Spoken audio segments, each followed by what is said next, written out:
ভরসার আরেক নাম ছিল এই রাস্তা, কিন্তু বর্ষা এলেই সেটাই হয়ে উঠত কষ্টের প্রতীক। নয়াকান্দি, গোবিন্দ মণ্ডলের কান্দি সহ ৮টি গ্রামের মানুষের পার হতে হতো বাঁশের সাঁকো দিয়ে।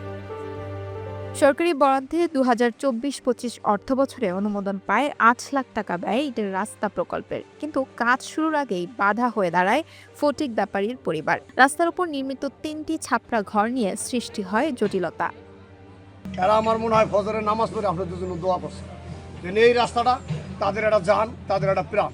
এবং এই রাস্তাটার জন্য আজকে সব মানুষ, আমাদের দেশে কিন্তু এখন কাজ, সব মানুষ এসে বসে রয়েছে সারা কী করে যায়। এখন এমন তারা খুশি, আমার মনে হয় ঈদেও তারা এরকম খুশি হয় না। আপনারা জনগণের কাছে জিজ্ঞেস করতে পারেন। আজকে আমাদের একটা ঈদ, আমাদের জনগণ রাস্তা পেয়েছে এবং তাদের জন্য আমিও কৃতজ্ঞ, আমি তাদের দিতে পারছি। বান্ডেল থাকলে প্রতি সেনমানিতে টাকা বাঁচবে। বিকাশ সেনমানি বান্ডেল কিনে জিতুন প্রতি লেনদেনে। সদরপুর উপজেলার নির্বাহী অফিসার সরেজমিনে গিয়ে ঘর অপসারণের নির্দেশ দিলেও নির্ধারিত সময়ে না সরানোয় অবশেষে প্রশাসনিক অভিযান চালিয়ে ঘরগুলো উচ্ছেদ করা হয়। রাস্তার বদলে পাশে সাঁকো দিয়ে মানুষ চলাচল করছিল। এই জনদুর্ভোগের কারণে মানুষের আবেদনের প্রেক্ষিতে এবং গ্রামবাসীর আবেদনের প্রেক্ষিতে আমরা উক্ত ব্যক্তির যতটুকু জমি আমাদের রাস্তার জন্য প্রয়োজন ততটুকু জমিতে তার টিনের দুটি ঘর ছিল, সেই ঘর দুটি আমরা অপসারণ করেছি এবং এতে জনগণের দুর্ভোগ আশা করি কমবে। এখন আমাদের এই রাস্তাটি খুব দ্রুত সময়ের মধ্যে আমরা রাস্তার কাজ সম্পন্ন করতে পারবো। এতে করে 4টি গ্রামের প্রায় ৫-৬ হাজার মানুষের চলাচল এদিক দিয়ে হবে এবং মানুষের জনদুর্ভোগ কমবে। বান্ডেল থাকলে প্রতি সেনমানিতে টাকা বাঁচবে।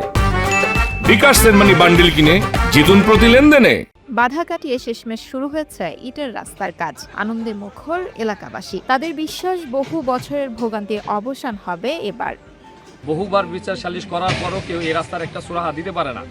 যাই হোক, আজকে আমাদের প্রশাসন এবং আমাদের ইউনো মহোদয় নিজে এসে যেভাবে উচ্ছেদ অভিযান করে রাস্তাটা করে দিল, আমরা পুরা চরমানার ইউনিয়নবাসী এবং ওই পাশের যে লোকজন আছে সবার পক্ষ থেকে আমরা অসংখ্য ধন্যবাদ জানাই। এই সদরপুরের প্রশাসন এবং আমাদের ইউনো মহোদয়কে আমরা অসংখ্য ধন্যবাদ জানাই।